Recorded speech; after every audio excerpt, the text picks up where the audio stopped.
Die volgende artikel is uit die Suid-Kaap Forum verpak vir Radio Fynbos. Die opskrif lui brandstofskok, boere en verbruikers voel druk van internasionale konflik. Hierdie artikel is geskryf deur Ben Snyman en Louise Karsten. 'n Eskalerende konflik in die Midde-Ooste stuur skokgolwe deur Suid-Afrika se ekonomie, met kenners wat waarsku dat skerp stygings in brandstofpryse boere, besighede en verbruikers swaar gaan tref. Intussen kan boere in Riversdal reeds die impak voel. Volgens Riversdal Vlakte Landbou-voorsitter A.J. van Wyk is produsente in die Riversdal omgewing reeds vasgevang in 'n koste-knyptang na jare van stygende insetkoste en swak produsentepryse. Daar is tans geen ruimte vir risiko nie. Enige verdere styging in diesel en kunsmis gaan 'n geweldige druk op winsgewendheid plaas, sê hy. Van Wyk wys daarop dat brandstof een van die grootste uitgawes in beide die graan- en veebedryf is.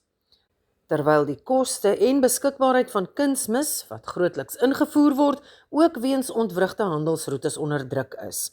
Hy waarsku dat verhogings ernstige gevolge inhou, maar dat brandstof en kunsmis tekorte 'n veel groter probleem kan veroorsaak.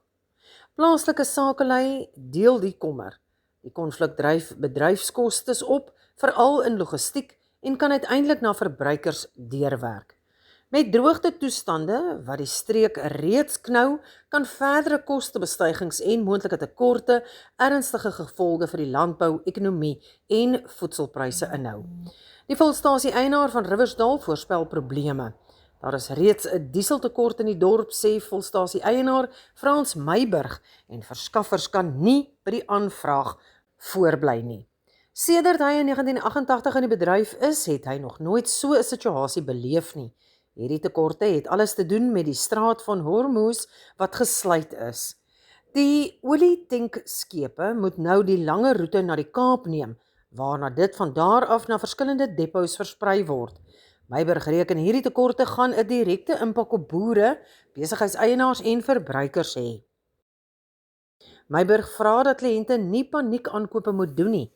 Meiburg sê die voorspellings wat hy Woensdag vir die verhoogde brandstofpryse ontvang het, is R4,93 vir petrol en R8,15 vir diesel. Ekonoom Dawie Rood sê die spanning tussen die FSA en Iran het reeds internasionale oliepryse laat styg, wat direk tot hoër petrol en dieselpryse in Suid-Afrika lei. Die jongste aanpassing het reeds stygings van tot 65 sent per liter diesel gebring. Hoe langer die olieprys hoog bly, hoe groter word die probleem, waarsku Rood, en voeg by dat 'n swakke rand en hoër invoerkoste verdere druk op inflasie en rentekoerse kan plaas. Vroeë voorspellings wys dat verdere stygings in April moontlik is. Teen Woensdag 18 Maart was die voorspelling dat petrol met tot meer as R4 per liter kan styg en diesel met meer as R7 per liter. Hierdie artikel is verpak deur Karen Loots vir Radio Fynbos en die inhoud is uit die Suid-Kaap Forum. Besoek gerus hulle webwerf by suidkaapforum.com.